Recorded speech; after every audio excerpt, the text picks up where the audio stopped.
Hello everyone, welcome back on my YouTube channel. In today's video, we will understand the method of calculating correlation, Karl Pearson scatter diagram and Spearman rank correlation. This is the second part of correlation analysis. In my previous video, part 1, I have already discussed their types, meaning and characteristics of correlation. So without further delay, let's get understand. Method of determining correlation. There are various methods to determine correlation, ranging from graphical method to mathematical technique. Scatter diagram, Karl Pearson coefficient, Spearman rank correlation. So let's get understand all these methods one by one. Scatter diagram method.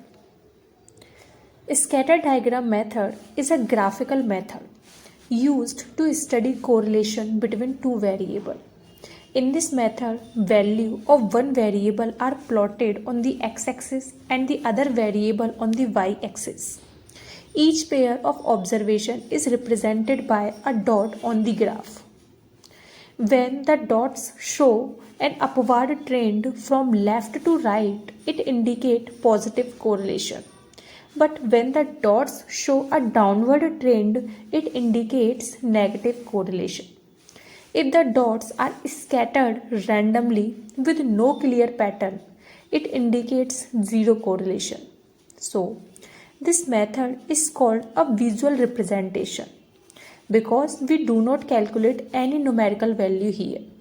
Instead, we visually inspect the pattern of dots to understand the nature, direction, and approximate strength of the relationship. A scatter diagram method is especially useful as a preliminary analysis before applying mathematical method like Karl Pearson correlation. इसको हम एक graph से समझते हैं, एक visual से समझते हैं. This is the visual representation of scatter diagram method. हमने क्या पढ़ा था? जब dots left to rights upward जा रही हैं, इट मीन्स यहाँ पर जो डॉट्स का जो पैटर्न है वो अपवर्ड जा रहा है. इट मीन्स ये क्या है? ये पॉजिटिव कोरिलेशन है. उसी तरीके से आप सेकंड डायग्राम देखिए, जहाँ यहाँ पर ये जो डॉट्स हैं ये डाउनवर्ड इनका फ्लो हो रहा है. इट मीन्स क्या है? ये नेगेटिव कोरिलेशन है. लेकिन जो थर्ड विजुअल है वो रिप्रेजेंट कर रहा है no correlation because here dots show scattered flow. यहाँ जो डॉट्स हैं इनका कोई फ्लो नहीं हो रहा, ना तो ये अपवर्ड जा रही है और ना ही ये डाउनवर्ड जा रही है. इनका जो फ्लो हो रहा है वो क्या है? स्कैटर्ड है. तो ये हमारा कैसा कोरिलेशन हो गया? नो कोरिलेशन हो गया. ठीक है. वहीं सेकंड में जो विजुअल रिप्रेजेंटेशन है ये हमारा ग्राफिकल मेथड था जिसमें हमने पॉजिटिव, नेगेटिव और नो कोरिलेशन सीखे थे. अब विजुअल रिप्रेजेंट करें इसको हम, तो ये क्या है? टाइट एंड अपवर्ड ट्रेंड को शो कर रहा है strong positive correlation. These loose and downward trend को शो कर रहा है, तो ये क्या हमारा वीक नेगेटिव कोरिलेशन हो गया. हियर ये स्कैटर्ड है, यहाँ पर डॉट्स जो है, तो ये क्या हो गया? हमारा नो कोरिलेशन हो गया. Right. Karl Pearson coefficient of correlation. It is the most commonly used method to measure linear relationship between two continuous variables. It is suitable for interval and ratio data. The formula of calculating Karl Pearson of coefficient of correlation is R is equal to sigma x minus x bar into y minus y bar upon in root sigma x minus x bar का whole square into sigma y minus y bar का whole square. The value of r lie between -1 and +1. -1 means negative correlation and +1 means positive correlation. In the formula, x and y represent variable. The variable can be height and weight, etc. Right? While x bar and y bar represent their respective mean. A positive value show positive correlation and a negative value show negative correlation. तो हमने क्या पढ़ा? Karl Pearson correlation क्या होता है? जो कि linear relationship बताता है दो कंटिन्यूअस वेरिएबल के बीच में. लीनियर रिलेशनशिप क्या होता है? इसके लिए आप कोरिलेशन की जो मेरी पार्ट 1 की वीडियो है उसको देखिए. पहले आप उससे अपने डाउट और कॉन्सेप्ट क्लियर कीजिए, देन फिर आप मेथड पर शिफ्ट होइए, यानी कि पार्ट 2। उसी तरीके से वेरिएबल्स क्या होते हैं, कितने टाइप्स के वेरिएबल होते हैं, उसके लिए भी मैंने एक वीडियो बनाई है, जिसका लिंक, इन दोनों का लिंक मैंने डिस्क्रिप्शन में डाला है, तो आप वहाँ से क्लियर कर सकते हैं what is continuous variable detail में। बेसिकली कंटिन्यूअस वेरिएबल का एग्जाम्पल होता है हाइट एंड वेट, राइट। तो come to the point, correlation coefficient of correlation में क्या पढ़ा था? ये एक ऐसा मेथड है जो कि लीनियर रिलेशनशिप बताता है किसके बीच में, दो कंटिन्यूअस वेरिएबल के बीच में। एक्स और वाई क्या रिप्रेजेंट करते थे, वेरिएबल्स को। वो वेरिएबल्स हाइट एंड वेट कुछ भी हो सकते हैं, राइट। और एक्स बार और वाई बार क्या रिप्रेजेंट कर रहे थे, मीन को। हम जब 9th 10th में मीन मीडियन मोड सीखते हैं तो वहाँ पर हमें एक साइन गिवन होता है, राइट, एक्स बार, तो ये वही मीन है, ठीक है, जिसको कैलकुलेट हम करते हैं, जिसका फॉर्मूला होता है सिग्मा एक्स अपॉन एन।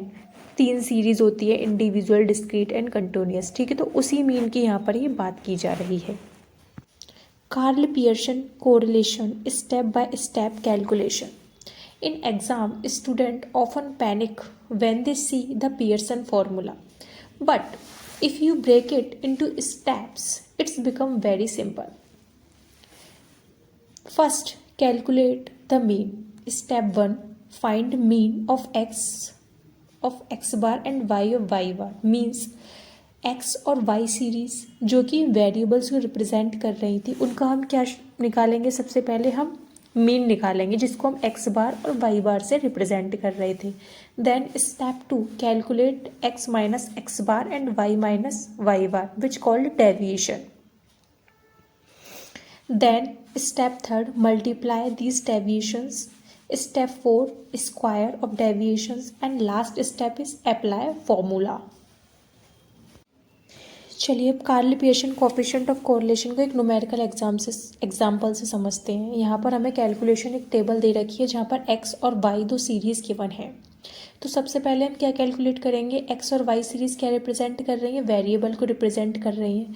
तो सबसे पहले हम एक्स और वाई सीरीज़ का मीन कैलकुलेट करेंगे, और मीन कैलकुलेट करने का फॉर्मूला क्या होता है, sigma x upon n, right. 2 + 4 + 6 + 8 जब हमने किया तो 20 आएगी, 20 अपॉन 4 करेंगे तो हमारी 5। तो हमारा एक्स का और वाई का जो मीन निकल के आएगा वो 5 और 7 निकल के आएगा, ठीक है। फिर उसके बाद हमें क्या निकालना होता है, डेविएशन निकालना होता है। एक्स माइनस एक्स बार करके नाम से ही हमें क्लियर हो रहा है, एक्स माइनस एक्स बार, यानी कि एक्स की वैल्यू कितनी है, 2। 2 में से जब एक्स बार यानी कि मीन माइनस करेंगे, जिसकी वैल्यू 5 आई थी, तो हमारी 2 - 5 यानी कि -3, 4 - 5 यानी कि -1, इस तरीके से निकाल लेंगे। उसी तरीके से वाई का हम डेविएशन निकालेंगे, 7, 4 - 7, 6 - 7, राइट। देन फिर हम एक्स माइनस एक्स बार का होल स्क्वायर निकालेंगे, यानी कि एक्स माइनस एक्स बार का होल स्क्वायर, यानी कि -3, और -3 का क्या करेंगे, क्यूब, 3 3 = 9। उसी तरीके से वाई माइनस वाई का निकालेंगे, ठीक है। तो इस तरीके से हम पूरी कैलकुलेशन करने के बाद इनको क्या करेंगे, फॉर्मूले में पुट कर देते हैं। Karl Pearson correlation final answer. तो हमने जो प्रीवियस वैल्यूज़ निकाली थी, अब हमने उनको क्या किया, फॉर्मूले में पुट कर दिया है सारी वैल्यूज़ को। जब हमने सारी वैल्यूज़ को फॉर्मूले में पुट किया तो हमारी जो कोरिलेशन की वैल्यू निकल कर आई है वो क्या निकल के आई है, +1। The value of r means +1, जो कि क्या इंडिकेट कर रही है, perfect positive correlation. This means both variable move exactly in the same direction, right. Spearman rank correlation. Spearman rank correlation coefficient is used when data is given in rank form or when assumption of normality are not satisfied. It is used for ranks suitable for ordinal data and non-parametric method. Right? The formula is RS = 1 minus 6 sigma d square upon n in bracket n square minus 1. Here D represent the difference between rank of corresponding variables and N represents the number of observation. This method is very useful in social science and behavioral research. अब जो Spearman का rank correlation है, नाम से ही हम समझ पा रहे हैं रैंक, यानी कि जब हम क्लास में पढ़ते हैं, राइट, तो सबको तो सेम रैंक नहीं मिलती है। क्लास में कोई स्टूडेंट फर्स्ट आता है, कोई सेकंड आता है, कोई थर्ड आता है, तो ये क्या है, उनकी रैंक है, राइट। तो उसी के बेस पर रैंक उसी तरीके से ये कैलकुलेट होता है। ये कैसे डेटा के लिए सूटेबल है, ऑर्डिनल डेटा के लिए हो, ठीक है। बेसिकली हमारे ये स्केलिंग की टेक्निक होती है, 3 तरीके के डेटा होते हैं हमारे पास, nominal, ordinal, interval and ratio. अब ये होते क्या है, इनको डिटेल में देखने के लिए आप मेरी प्रीवियस वीडियोस को देख सकते हो, या फिर मैंने लिंक जो है वो डिस्क्रिप्शन में डाला है स्केलिंग का। दूसरा नॉन पैरामेट्रिक और पैरामेट्रिक टेस्ट क्या होता है, इसका भी लिंक मैंने वीडियो के डिस्क्रिप्शन में गिवन है। बेसिकली पैरामेट्रिक टेस्ट वो होते हैं जहाँ पर हमें पॉपुलेशन के पैरामीटर्स गिवन होते हैं, like standard deviation and mean, जैसे कि टी टेस्ट, एफ टेस्ट। और नॉन पैरामेट्रिक टेस्ट में हमारे क्रूशल वॉलिस और मैन विटनी, ये सारे टेस्ट आ जाएंगे। तो आप डिटेल में देखने के लिए वीडियो के लिंक में डिस्क्रिप्शन में दे रखा है, आप वहाँ जाकर देख सकते हैं इनको डिटेल में। Spearman rank correlation step by step. This method is easier than Pearson method because it deals only with ranks. This method is highly preferred in theory and short numerical question. So let's understand this step. In first step, assign the rank to x and y, which represent the variables. Step 2, find difference of rank means d. Step 3, square the difference, d square. Step 4, find sigma d square. And step 5, apply formula. Spearman rank correlation numerical example, इसको हम एक example से समझते हैं। ये हमें एक calculation table given है जहाँ पर हमें कुछ स्टूडेंट्स दे रखे हैं, ए बी सी डी, ये 4 स्टूडेंट्स थे किसी क्लास में। एक्स और वाई ये क्या है, ये रैंक को रिप्रेजेंट कर रही है। मान लेते हैं एक्स सीरीज किसी डिफरेंट क्लास की और वाई किसी डिफरेंट क्लास की है, ठीक है। ये 2 डिफरेंट क्लास हैं, जिसमें ए को एक्स क्लास में 1 रैंक मिली है, बी को सेकंड, सी को थर्ड एंड डी को 4। उसी तरीके से वाई क्लास में ए को सेकंड रैंक मिली है, बी को फर्स्ट, सी को थर्ड एंड डी को 4। देन अब क्या किया जाएगा, ये जो रैंक है इनका डिफरेंस निकालना पड़ेगा। 1 - 2 - 1 2 - 1 +1 3 - 3 0 एंड 4 - 4 0। नेक्स्ट स्टेप था डी का स्क्वायर, ठीक है। जब हमने डी का स्क्वायर निकाला तो वैल्यू क्या निकल के आई हमारी 2, और नंबर ऑफ आइटम हमारे कितने थे 4 ही तो स्टूडेंट थे, नंबर ऑफ आइटम। अब इन सारी वैल्यूज़ को हम क्या करेंगे, फॉर्मूला में पुट करेंगे। अब हमने क्या किया, प्रीवियस टेबल में हमने जितनी भी वैल्यू कैलकुलेट करी थी उन सारी वैल्यूज़ को फॉर्मूला में पुट किया, राइट। सिग्मा डी स्क्वायर की वैल्यू हमारी क्या निकल के आई थी 2, एन क्या थे हमारे नंबर ऑफ आइटम जो कि 4 थे, एन का स्क्वायर यानी कि 4 4 16। तो हमने हमारी जो वैल्यू निकल के आई कोरिलेशन की वो क्या निकल के आई 0.8, which indicates a high positive correlation between the 2 ranked variable. Importance of correlation in research. Correlation analysis is widely used in social sciences, management, psychology, and economics. It's helped researchers to make informed decision and prediction. It helps to identify relationship useful for prediction and also basis for further analysis. The common mistakes in correlation analysis is assuming causality, ignoring outliers, and misinterpreting strength. Researcher must be careful while interpreting correlation result, and ignoring assumption and context can lead to incorrect conclusion. Summary. To summarize, correlation help us to understand the relationship between variables, their direction and strength. Choosing the correct method is essential for accurate result. Thank you for watching this lecture. If you found this video helpful, please like, share and subscribe to the channel, and feel free to ask your doubts in the comment section. Thank you for watching.